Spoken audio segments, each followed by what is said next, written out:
Hey Greg, now if I've got this right, you have a long shaft, 58 millimeter shaft that you want to take the gear off of and put it on a 48 millimeter. That's you probably already know all this stuff. That's the only two sizes there are: 58 millimeter and 48 millimeter, long shaft, short shaft. To get that gear off, I'm assuming you might have a bearing here instead of a bushing. But the first thing you have to determine is whether or not you have that little pin right there. I don't know how well this will show up on the video. There's a pin right there in the gear. If you spin the gear, the flat's right here. If you spin the gear at 180 degrees, that's the other side. You can tell that when they put this pin in, they drove it in from this side. That head is mushroomed a little bit. And in this side, the pin is kind of recessed down inside the hole a little bit. That's the side we're going to drive from. Hey, come on, stop that. I'm sorry, that was my cat.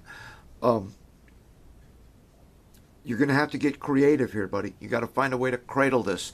Now, you can use a lot of different stuff around your house. Stuff that is hard is good. A hammerhead is good to put stuff on. Maybe a piece of wood. This is what I came up with. Usually I take these to work and do them in the Bridgeport. I haven't done one like this at home for quite a while, so you and I are going to kind of experiment a little together.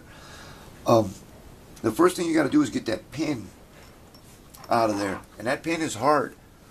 It'll make stuff bend.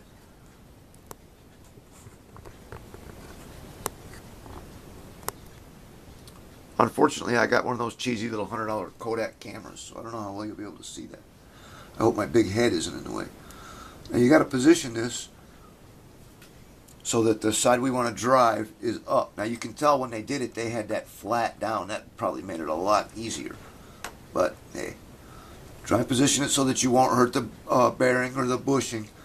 Make sure your other side of your pin is off the edge. Get as close to the pin as you can. Now, you know, whatever you find to set this on, these pins are hard and they don't like to come out easy. I'm just using a regular nail. I don't know how well you can see that. I keep having to lean over to look at the camera to see it, how you're seeing it. I need one of them GoPro camera thingies that could hook on my glasses and then everything I do would be seen, right? This is going to get boring if I have to make you watch me adjust stuff. Use a good size hammer, bro. You know, don't skimp. This is like that, what was that guy in that movie, the Karate Kid movie, Miyagi. Oh, focus power. So don't be afraid to get right on it. Okay, now that nail's only going to drive that in so far. The nail is bigger than the hole, but let's see what you can see here. Okay, see how the pin is starting to come out? Let's wiggle that nail out of there. Okay, our problem now is that the shaft is about halfway out and the nail is too big.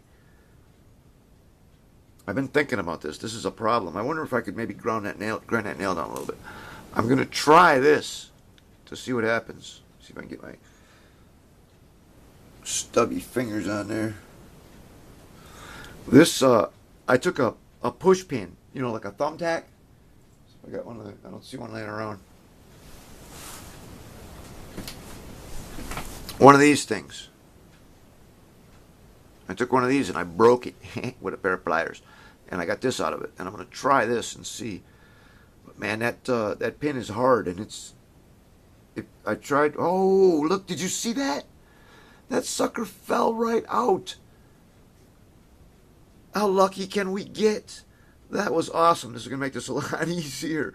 Once you get the pin out, it's a breeze, man. Wow, that's never happened before. The whole trick is to just make sure you're only on the gear. Now, that one guy was telling you to use a socket, a 13 millimeter deep well socket. That's a great idea. I don't need to do that because I got this block. Maybe. I think this is going to be too long. No, that should drive out there. See, on mine, how well can you see that? I got this crazy block. I got it. You can now, if you want to buy one of these, they're really handy for this kind of stuff. You can get them in any place, like anything that's got a name like Production Tool Supply. There's one online. It's called MSC Direct.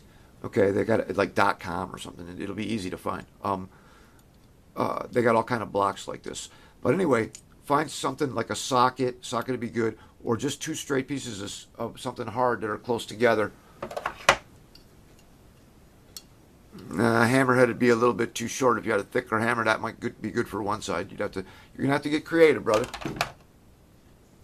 And all you do is just set that down in there so you're on the rim of the gear only, okay? Or in your socket or whatever's. And like I said before, don't be scared to get with it, man.